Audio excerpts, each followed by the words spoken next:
Okay. So like you could get near it if you like it. But... Hey guys, we're here at GDC. I'm with Naiad Games, and we're gonna take a look at Sneaky Sneaky. And so I'm here with I'm Don and Jay. Don and Jay. Yep. And so we're gonna check out Sneaky Sneaky. So what's this all about?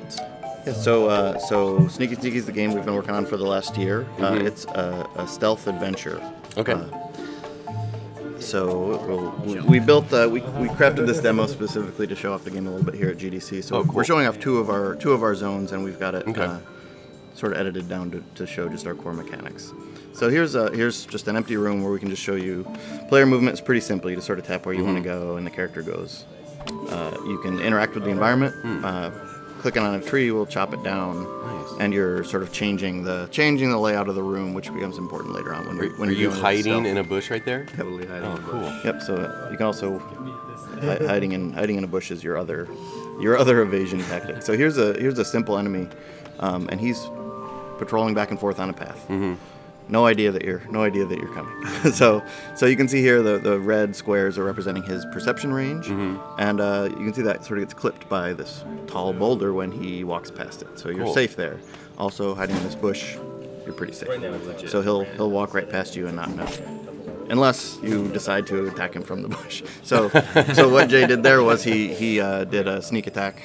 So this is the backstab critical hit sort of thing. Okay. You're getting some extra damage. So since you're playing as this thief type character, he's never going to be the beefy fighter that's going to run up and just hack away at somebody. He's using evasion and stealth as his skills. So here's his second attack method is that he has a bow. Oh, that's awesome. So he can do ranged attacks. In the bottom left corner. At a limit of 3 right now. So like you saw earlier with cutting down trees in the environment, that also will replenish your arrow stock. As you go, so there's kind of a risk reward with using them as tall blockers. And You're killing your own cover to replenish your arrows. So here's a room with two enemies. These are the two enemies you've already seen, but one again is on a path. The slimes move around pretty randomly. They're not very smart. They don't know what they're doing. They're just so it turns out that makes the game a little bit difficult. Someone on a path is pretty predictable. You can plot your movements around them. Someone moving randomly, you don't quite know where they're going to go. So you'll have to tap and correct. So if you want to get seen here. yeah. So here's sort of the big transition. Everything you've seen up till now has been real-time gameplay. You're sort of tapping and moving. Enemies are moving at the same time. The being seen by someone in a stealth game usually becomes either really stressful or the game ends. So in our case, we switch over to a turn-based mode. Oh, cool. So we're now alternating turns with the enemies. You get 3 actions, they get 3 actions. So this basically slows the game down and gives you time to think strategically about how you attack, flank, do a backstab, kind of figure out what. I think you've got. So now he ran away a little bit. Yeah. Slime gave up. He runs back up and gets the backstab. Takes him out. Yeah. That's cool. What was the ham for? Was that to entice the other guy? So that was some bait. Like bait? Okay. Yep. So again, since he's a thief, a lot of his skills are around getting the enemies to do what he wants to do. Get them to move around the board, divert.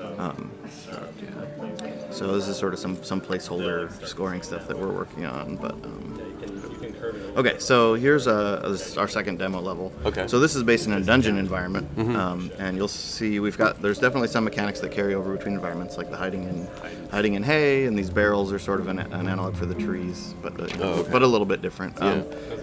So again, tiles and tall tiles. So dungeons are a little bit more puzzle heavy in the game. So here we've got a couple slimes that are walking on paths, stepping on pressure plates, and the pressure plates are triggering some spikes. Some spikes in the room. So you want to be careful to avoid those. And here if you don't, then it's it's sort of an instant kill. But death, we have death as a really forgiving thing. You restart in the same room. So you can fix your mistake, fix your mistake really quickly. So what did you build? Dope. Jay's really good at this. It's not like I made it. So it's a timing puzzle. Yeah, that's cool. And so then here's another pretty familiar type of puzzle for a lot of people is a lock and key sort of thing. This is super concise in one room, but we've got a random enemy moving around, a little bit unpredictable. Oh, he saw you. You got to try and grab the key, but if he sees you, then I'm just gonna book it and see how. So yeah, not engaging is totally an option. Okay, you can just avoid all fights. Yeah. Right. I wouldn't say all fights, but I'm sure there will but be. It's usually an option. Yeah, it can be. It can be an option. I definitely think we'll have rooms that the gate comes down and you have to kill everybody to get out. Yeah. Okay. Again, I'm not banking. So here's another room set up with spike traps. So this slime is sliming around. What do slimes do? What's the right? Slime around. I think he's splurping around at the top of the board, and each pressure plate's attached to a column of. Oh, okay. Spikes. So to disarm a trap in our game, you kill the enemy who's driving the trap.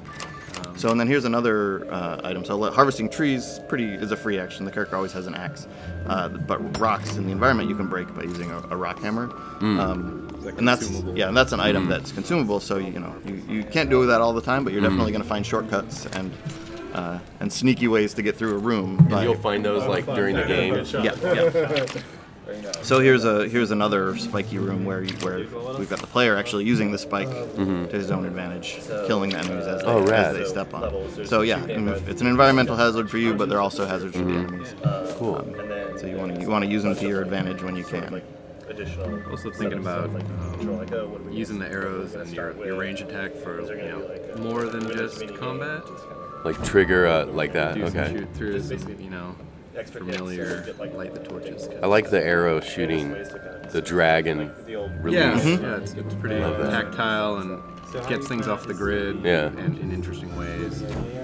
Adds a little skill to it. Let's see if I can paid, the other one is like doing Nice. like maybe like levels rotate every day and you could like pay down. So then we sort of end off our demo here with a room with two of these bats.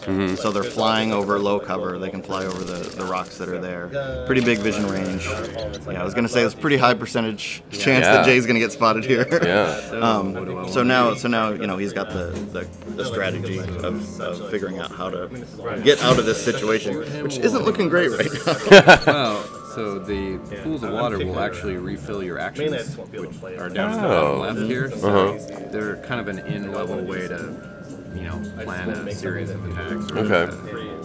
That's pretty neat. Do arrows ever have chances to like miss or anything like that, or? It's just based on if you can aim you it can hit well. them. Yeah. Okay. So shooting it at enemy all the way on the other corner of the board. Is an advantage, but you could totally miss. Yeah. And since you have a limited amount, like I'm out of arrows right now. Oh yeah. So one mistake can hurt you. Right. During the turn-based mode, your range, your movement range has a max value, and there's sort of looking at player progression and ways to build upon that base stats. And I'm just gonna Probably Skip them. I could have, but he scared me. How'd you do? Those are Did all right. So what is that based on score?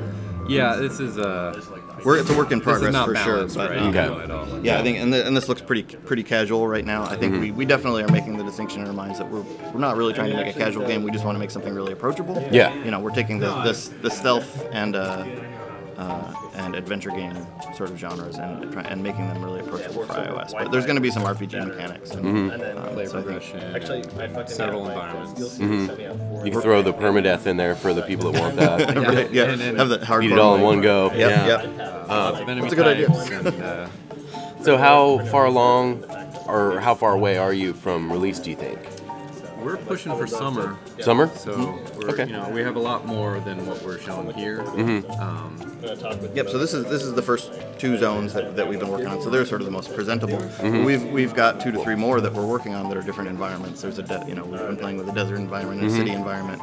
And we also only showed a few different types of enemies, but there's going to be 10 to 15, and they there's a lot of variation that comes in from the different enemy types because they each have slightly different things that skills. play with the real-time element of it, or enemies that play more on the strategic side of it. Okay, cool.